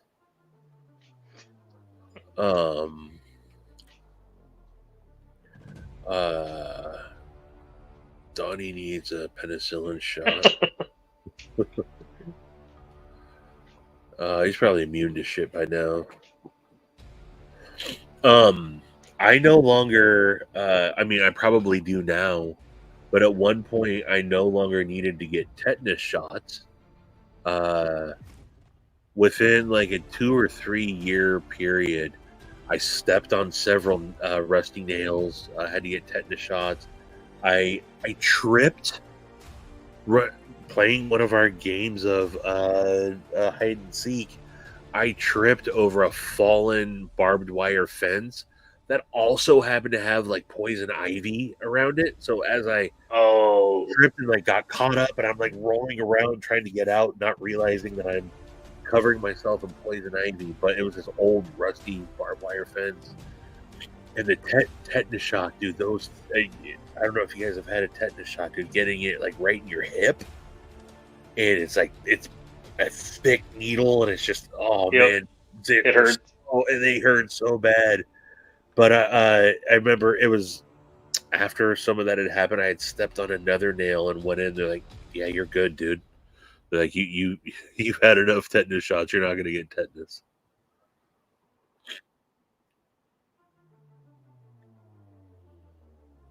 In my senior year of high school, I was doing home building. Coming down off the ladder off the roof, some dude left a 2x4 with a spike sticking out of it at the bottom of the ladder. Shoved that thing right through my foot. Like it was sticking out. The nail was sticking out the top of my boot. It was gross. One of my, it strategically missed like all the important shit. Missed, the bones and stuff. It like pushed through a spot. Yep, that's. But I had that before. Went through I was just wearing Chuck Taylors. But went all the way through my foot. I went, oh my god, puncture wound. The worst part is I had a work boot on, right, with a pretty thick sole. Oh, it was wedged through that. So, and it was a long board. So I'm yelling, pissed off because I knew it was during football season, and I knew I was fucked. Like, and this is my senior season. I was pissed. Oh. So I'm yelling, and they're like, sit down, sit down. I couldn't even get on the ground. They had to friggin' grab the board and like start yanking the nail out of my foot.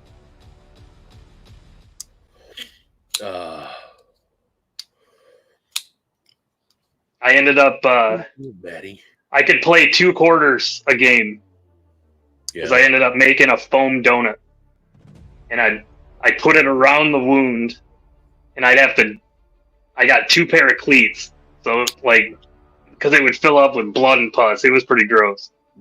But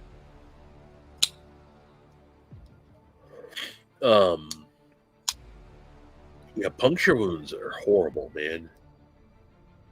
But yeah, I was amazed that I just happened to step on it right, and when I went into the doctor, the ER, I think we went into the ER. They're like, "Yeah, you're good. It went clean through. Didn't hit any ligaments. Didn't hit any bone. It just went straight through," which is hard to do on a foot. A telephone. Yeah, they were same thing with mine. I don't know how I didn't like screw up the bone because they did X-rays and stuff to make sure I didn't like scrape the bone and all that stuff. That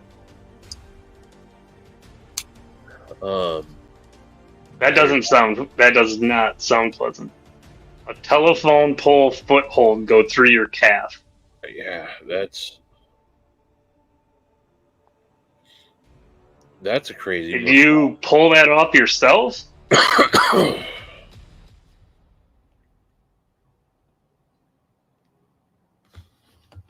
Because aren't those have a curved up part too? So you'd have to pull out and like bend your leg up. You talking about like the little sides? Yeah, the footholds they climb on. Said it went through his calf. Oh, telephone pole foothold. I see that now. Yeah. That's gnarly. I also, one of my worst wounds, and I got so lucky. You talked about a ladder earlier. Climbing up an old rickety wooden ladder to clean the gutters at my mom's house years ago. Up, I don't know, 3/4 of the way, all the way up it, when it decides to finally give up the ghost on me, and I went down and started kind of racking myself. One of the rungs that stopped me broke off and went into my fucking thigh. I literally missed my Ooh. balls. I missed taking a freaking puncture wound to the freaking nuts by, I don't know, 4 inches, 3 inches, however big that is. But having to pull, I got the most wicked shard of wood, and it came out clean, but I bled bad on that one. Yeah, that's I was like 13, dicking around, fell off a pole, dug in and pulled out. Oh, Junk. but didn't stick in. That's wicked. I had a ladder incident like that. I was stupid. I was out in the driveway playing with one of those big super balls, Big time. bouncing it as high as I could, and it landed on the roof, and normally it would bounce off. One time it didn't hit very hard. It bounced a couple times small and rolled, and it got stuck in the gutter. So I was probably like 9, maybe 8, 9. We had this giant, like, 12-foot aluminum ladder in the garage. So I pulled that thing out and I put it on the concrete up against the gutter. I was almost vertical, man. Like, nowhere where it should be. And the feet went out on that thing, and I just rode it all the way down. It smashed my fingers into the concrete. Luckily, I didn't have the shard of wood go into my thigh like you. That doesn't sound pleasant. No, that was not good. I could have catch a femoral. Yeah, Kyle's got a point there. That you wouldn't even have known what happened, probably.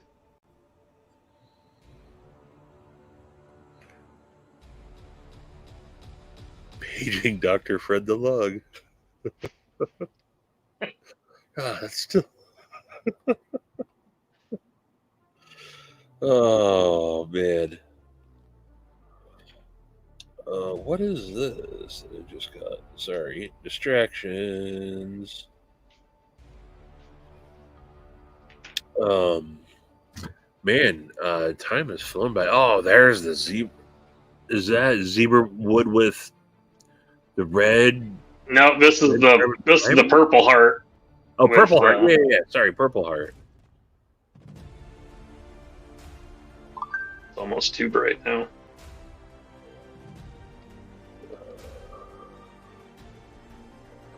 That section right there. I love that grading pattern. Almost looks like a thumbprint. Yeah. Do you have something on the backside, or that it just finished like that? This? Yeah. That's carbon fiber. Okay, it is carbon fiber. Okay. So it's purple carbon fiber on purple heartwood. That's awesome. And then this one is red paddock with purple heart. Did you knock those out today or this week? Yesterday I made these finished. I put the finish and sanded them up today. I was doing those while I was working on the one that guy wanted custom.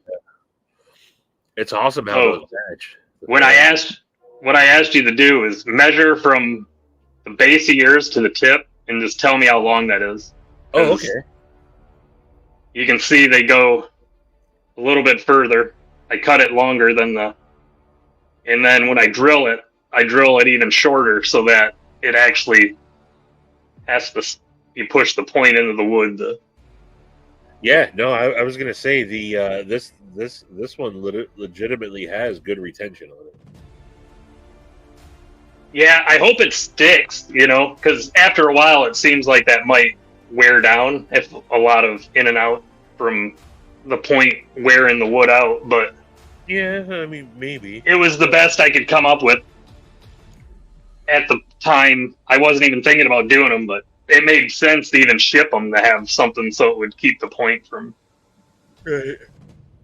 And the original were just dowel because I had it and it was easy to drill. That's one of the problems is that's a pretty thin bit, and to keep it straight so that you're not getting a cant Like if you look at this, there's a slight cant on this one because it's so much harder to drill in the keep. I knew the drill bit was just slightly going off, but Yeah. What up, Bluminati?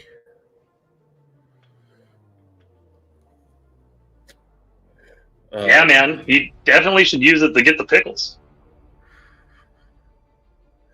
I heard you said you're gonna make Maddie one, a longer one for fucking pickle. I ordered these longer because he wanted a longer one, and I've got a couple longer pieces that have the spoon on them, and I cut them in half, and then make the other end into the. So I could turn one of these into a pickle fork because it's longer. Like cut that end off, and I'd keep the whole length. But I found an actual anodized colored stainless pickle fork that they sell. And they're about 8 inches long. Exactly. So I'm gonna take those and put handles on them. He does make pickle pokers. Nighty night, BNA. Again, happy. I think it was yesterday, but hope you're enjoying your birthday weekend. What's up, Zach? Yeah, these will. Even the small ones will work as pickle pokers. Yeah. I dig mine, man. It's I will be getting more from you. I'm gonna find these handy to keep around. These are pretty cool. I haven't decided if I'm gonna send them to G-Ball or sell them.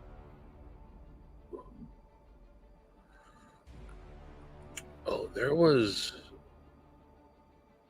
just seeing who got the Zach. Yeah.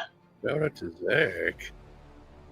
Let's give you you definitely deserve a couple of quacks for that one. Who got this it? one's going out. Someone bought this one today. Hold on. Zach gifted a membership and he got it. Yeah, I saw that. Rigged.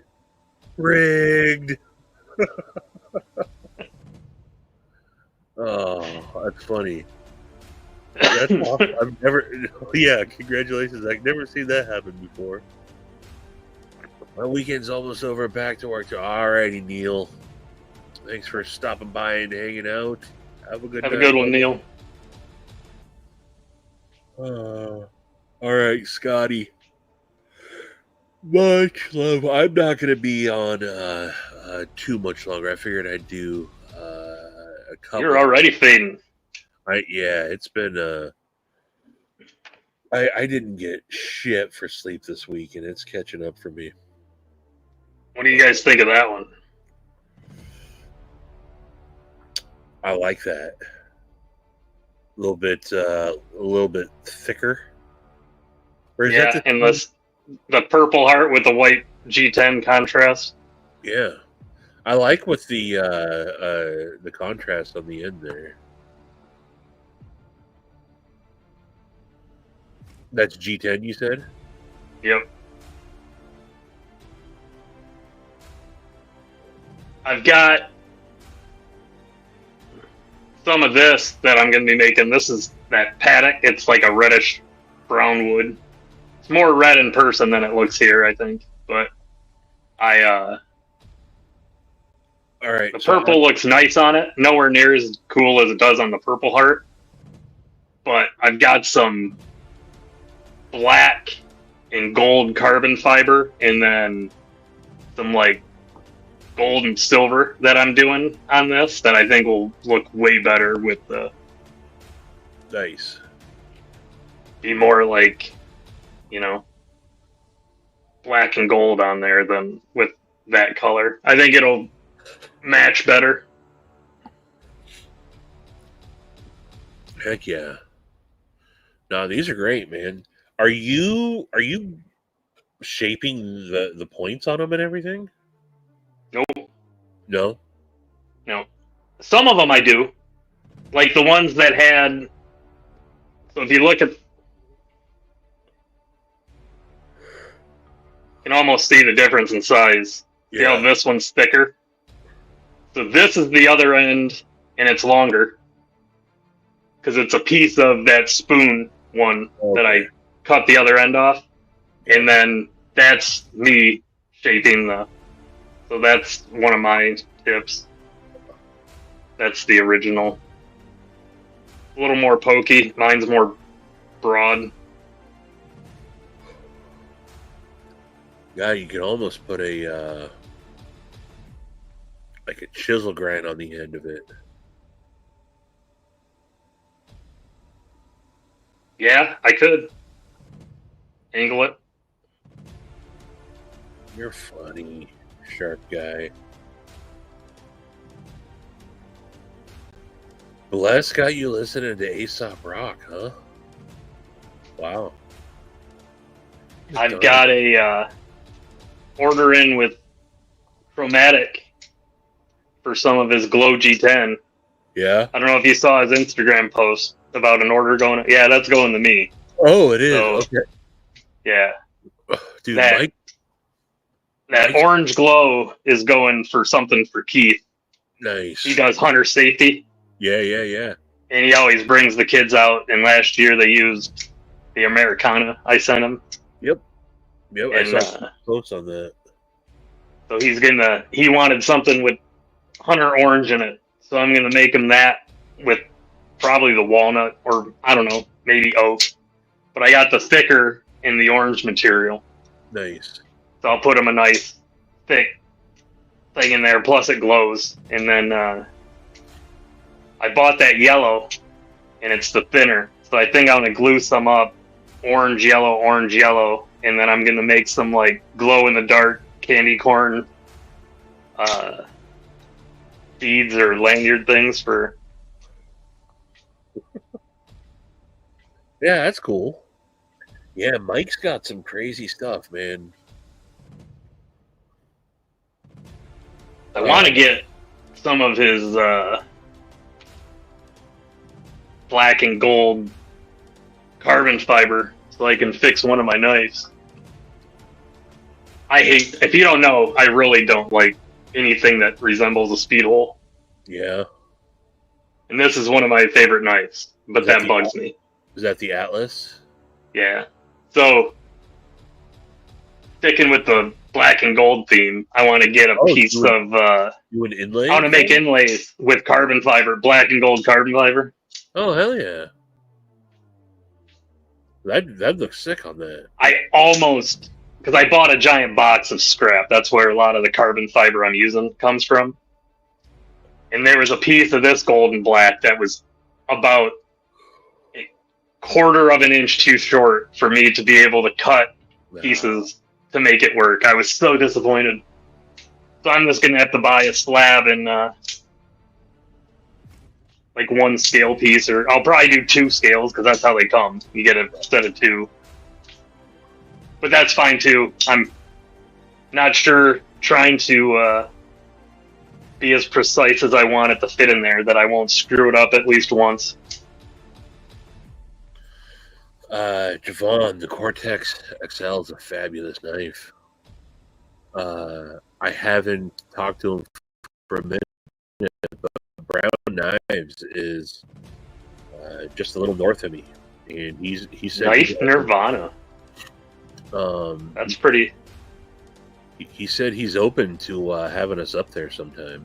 So I want to go up there with Steve Clare and work knife balance. Maybe Ethan. Ethan ruins carpool. I love living in the woods. My driveway alarm just went off at 2:20 in the morning. Oh. You got some creepers? No, the dogs aren't barking. Mm-hmm. Probably a turkey. I have so many deer, turkey. Might be a coyote. I have a long driveway, so I put a they have these like, it's basically like a garage door opener sensor Yeah. that I put on a tree, and if anything crosses it down near the end of the driveway, it dings in the house. So Kyle, he's definitely not on your level. But I gotta say, I ain't mad. He's done a good job on the. So he just sharpened my Keith Fixie. This is AEBL. He just sharpened my Blessed Knives Ripley, an S90V. He's done. I forget what other knives he's done, but he's done 4 or 5 for me. He's done a pretty good job, and he hasn't messed anything up.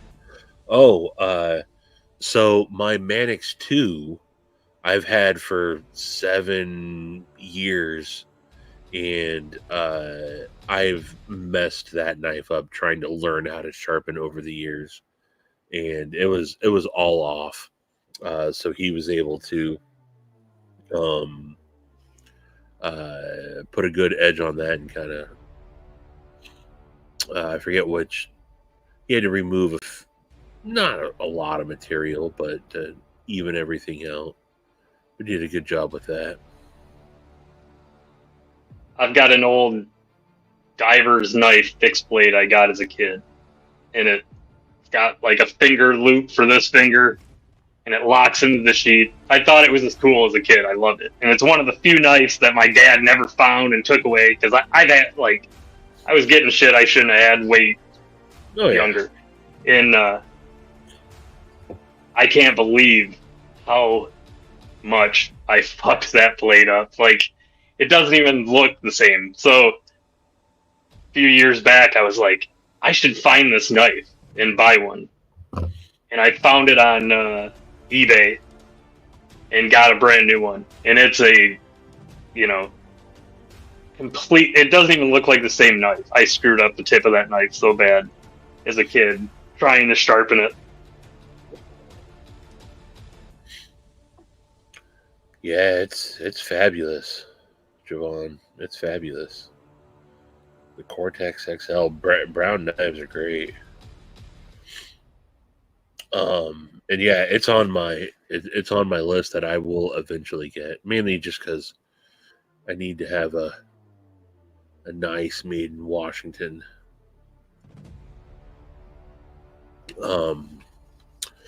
But yeah, we have reached the 2-hour mark, folks, and I am actually fading here pretty fast.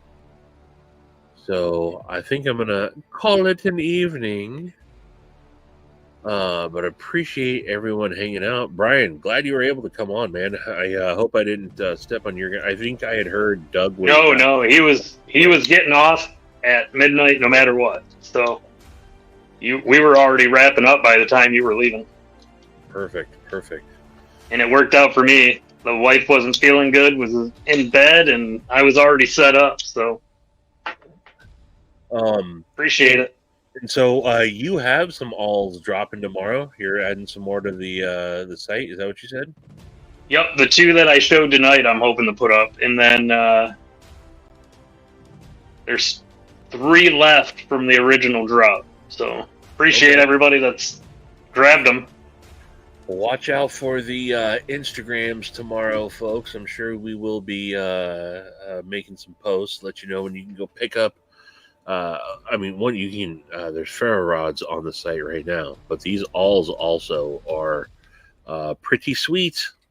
Nice little poker, and like he said, there's all sorts of stuff. Whether you're these 3 are available right now. So mark a line. 2 black carbon fiber weave, and then 1 red and black carbon fiber. So yeah, do you guys like the square ends or the rounded ends better? These pack the bowl down a little better. Yeah. I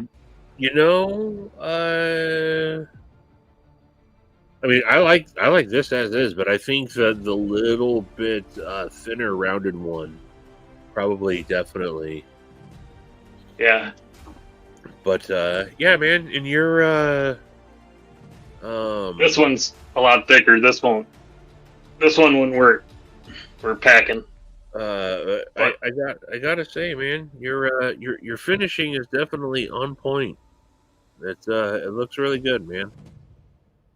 They're getting better. I'm trying. I never think they're good enough.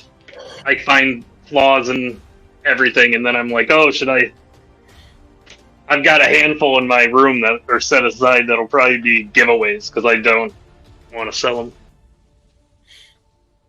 Oh yeah, that's another thing that just dropped today. Joe's. Yeah. Let me before I Yeah. let me. I should be a good marketing man, and we'll show off some of the goods on EDC. I shared the tin earlier, and I told people, you could put a ferro rod and an awl in there. Like, perfect survival toolkit. So you have Hank of the Monk going on for a couple more days here. There's a couple more spots left. Of course, you got awesome stuff from P&W Funworks. I get just I got to re-up, get some more shirts. All sorts of awesome chromatic EDC pocket jewelry, and Jake's gonna have some drops tomorrow too. My beard balm, of course. But let's go over to let me pull up Joe, and Joe kind of out of the blue dropped these bad boys. Just a nice Zach, it's a multi-tool. Pickle poker, leather work, everything you want. Not just for these cleaning are bowls. just little EDC tin trays with a nice Those are awesome. You got them in walnuts. You got them in mahogany. You got them in the chocolate. The chocolate is. I have a lot of Joe's chocolate, haha, and I really like that deep brown color. You got blue, which looks awesome on the black tin, and then you got black. No red, Maddie. No red. But yeah, only $17. So yeah, you can stash all sorts of stuff in that bad boy. And then back to here is those tins are awesome. Brian's page. All the goodness, man. Getting that Purple Heart ferro rod with the purple. I'm surprised that one hasn't gone yet. Yeah, I thought it was going to be a popular one. I've got a bunch of that material ready too. So if someone wants different sizes, didn't like that one, I can make it. So, yeah, there's the black and shred carbon fiber, black and that he was showing off. So he'll have a couple more loaded on the site tomorrow, folks. So be on the lookout. You alls look great. Yeah, appreciate everyone hanging out. As I mentioned, let's see. Tomorrow, Zach. Right, we got Zach live tomorrow. You got Stella's live tomorrow. I'm sure that Shane will go live at the American, along with he's been having Donnie Bless on with him as of late. And yeah, I also think what's her name? God, I can't remember her name. MEDC or something. What's her name? She's been going live on Sundays also. Not sure. I forget what her name is. I'm being horrible. But anywho. For all YouTube live I like that. All yeah. Content, make sure you check out Scott N, aka My Knife Journey, aka Knife Tube Schedule. MPG EDC, yes. Meredith, is that her name? Oh, yes, OCD will be on as well. They were on tonight, so they probably won't be. Oh, okay. Yeah, tune into Knife Tube schedule as always. And again, appreciate everyone. And we'll see you soon. Until the next one, deuces. Thanks for having me.